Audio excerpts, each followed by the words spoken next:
এই সামনে জানুয়ারি মাসের 3 তারিখ 4 তারিখ 2 দিন ব্যাপী আকিস গ্রুপ ওই যে খুলনায় যে মাহফিল দিত আকিস ফাউন্ডেশন, ওইটা দেবে না, ওইটা যশোরে দেবে। সুবহানাল্লাহ, আলহামদুলিল্লাহ। যশোরে দেবে যে পুলের হাটের যে হাসপাতাল আছে ওনাদের, 8 দিন হাসপাতালের পেছনে এই বিশাল মাঠে আমারে 3 তারিখে দিয়েছে জানুয়ারির, রাত 8টা থেকে 11টা পর্যন্ত। আলহামদুলিল্লাহ। আর মিজানুর রহমান আজহারি ভাইকে দিয়েছে 4 তারিখে, ওনারও 8টা থেকে 10টা পর্যন্ত। আকিস গ্রুপ করবে আজকে দাওয়াত, ওনারা আমারে দাওয়াতটা ছিল সেই কোথায় চট্টগ্রাম বিভাগে।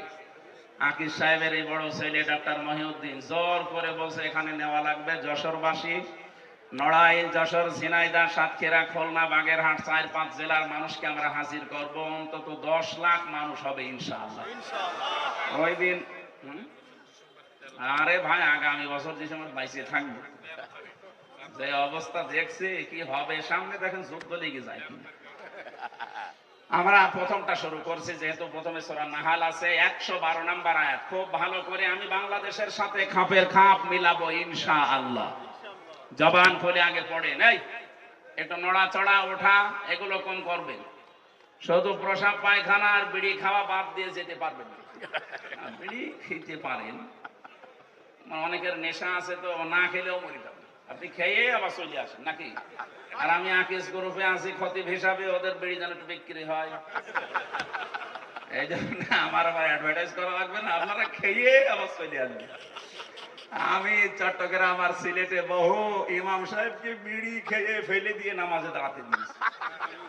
তারা ইমাম সাহেব যদি বিড়ি খায়, মুসল্লি তো গাঁজা খাওয়ার কথা, অন্তত গাঁজা পর্যন্ত যাবেন না, বিড়ি না না, এটাও ঠিক না।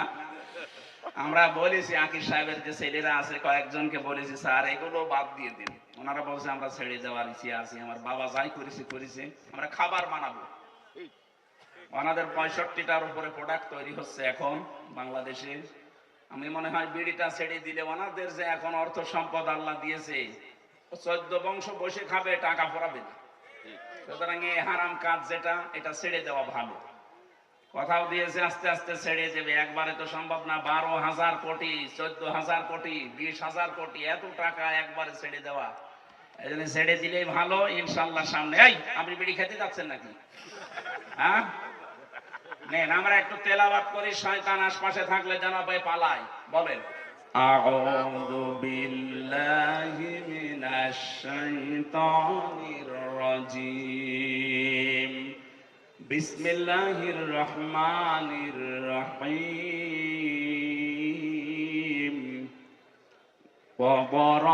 ওয়ারাবাল্লাহু মাসালান ক্বরিয়াতান কানাত আমিনাতাম মুতমাইন্না। এ পর্যন্ত থাক। সূরা নাহাল, কোন সূরা বললাম?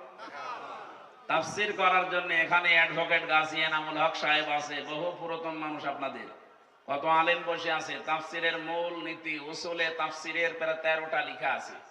এটা তাফসীরে খাজেনের প্রথমে পাবে। কোন আয়াত থেকে কথা বলতে হলে তার আগের আয়াত পরের আয়াতের সাথে সম্পর্ক কি, এইটা মাতৃভাষায় অর্থ, শুদ্ধ তেলাওয়াত, এরপরে ঐতিহাসিক প্রেক্ষাপট, শানে নজুল যেটা বলে ব্যাকগ্রাউন্ড, এরপরে এখানকার শিক্ষা কি, এরপরে শিক্ষা নিয়ে বাড়ি যাওয়া লাগবে, এগুলো আগে বলা লাগে। আমরা এগুলো আপনারা সবাই জানেন, আমরা একবারে চলে যাচ্ছি, যেহেতু শুদ্ধ তেলাওয়াত আমরা কমপ্লিট করেছি। আল্লাহ পাক এখানে একটা গ্রামের উদাহরণ দিয়েছেন, এটা গ্রাম না, মনে করেন এই রহিতা, এই কদলাপাড়া, এই গ্রামের উদাহরণ আল্লাহ দিচ্ছেন। যদিও এই গ্রামের না, এটা মক্কা শরীফের। আমরা এই গ্রামটা একটু ধরে তারপরে তাফসীরের সাথে মিলাই। আমি যা বলছি এটা ফি জিলালিল কোরআন থেকে কোট করা। আল্লাহ রাব্বুল আলামিন বলেন আমি একটা গ্রামের উদাহরণ দিলাম। এই গ্রামের উদাহরণ কেন দিয়েছি? কারণ এখানে যারা বসবাস করত, 1 নম্বরে তারা নিরাপদ, 2 নম্বরে নিশ্চিন্ত। এ পর্যন্ত বাংলা অর্থ ছিল। ঐতিহাসিক প্রেক্ষাপট, শানে নজুল কি, মুফাসসির লিখেছেন তাফসীরে হাক্কানিতে, নবীজি যখন মেরাজে যাচ্ছিলেন দেখলেন কালো কালো কি যেন উপরে উঠতেছে।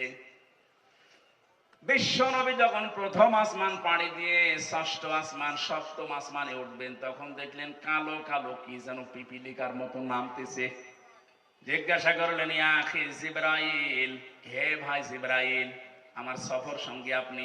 এই যে কালো কালো কি ওঠে, আরে পিপিলিকার মতো কি এগুলো নামে? ভালো করে শুনবেন, ফেরেশতা জিবরাইল ওই দিন বলেছিল, হে রাসূল, দুনিয়াতে যে যেই ধরনের গোনাগুলো করে এগুলো সব আকাশে উঠতেছে, আর এই গোনাগুলো আল্লাহ আবার গজব করে ওই যে পিপিলিকার মতো নামাচ্ছে। পৃথিবীতে আমরা যে যেই ধরনের গোনা করব এটা কিন্তু আবার রিটার্ন আসবে। কথা বুঝতেছেন? তাহলে এমন আজকে এমন শিক্ষা নিয়ে যাব যেন অন্তত এগুলো আর না ওঠে, এটা বন্ধ হয়ে যায়। এটা যদি নিচ থেকে বন্ধ হয়ে যায়, উপর থেকে আসাও বন্ধ হয়ে যাবে। কথা বলেন না কেন? আল্লাহ ইচ্ছা করে কিচ্ছু নামাতে চান না। আমরা যা করি এটা ইনপুট দেওয়ার পর এটা আউটপুট আসে। কোরআনে কারিমে ব্যাপারে জানিয়েছেন সূরা রুমের 41 নম্বর আয়াতে, যাহারাল ফাসাদু ফিল বাররি ওয়াল বাহার বিমা কাসাবাত আইদিন নাস ইলা আখিরি আয়াত। আল্লাহ পাক বলেন, জলে স্থলে যে বিপদ আপদ মুসিবত গজব গুলো দেখতে পাও, একটাও আমি দিতে চাই না, এগুলো সব তোমার দুই হাতের কামাই। কেন এগুলো দেয় জানো? লিউযিকাহুম বা'দাল্লাযী আমিলু, আমি মজা চাকাতে চাই, স্বাদ আস্বাদন করাতে চাই। তোমরা যে অপরাধ গুলো করো, আমল করো, কাজ করো, এই কাজের কিছু প্রতিদান আমি দুনিয়ায় পাঠাই, লাআল্লাহুম ইয়ারজিউন, আশা করি তোমরা ফিরে আসবে। কিন্তু আমার আল্লাহর আফসোস, ফিরে তো আসো না, তোমাদের বৃদ্ধি আরো বাড়ে। কথা বলেন না কেন?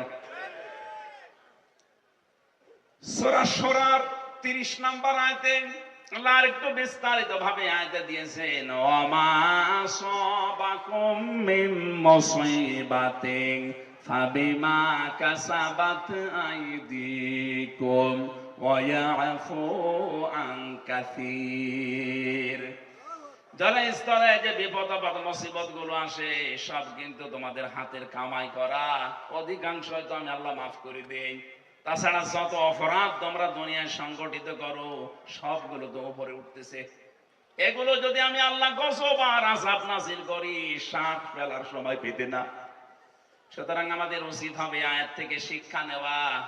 আমরা দেখি আল্লাহ আয়াত দিয়ে কি জানাতে চাচ্ছেন। প্রথমে উদাহরণ দিচ্ছেন আল্লাহ, ওয়া দারাবাল্লাহু মাসালান ক্বরিয়াতান।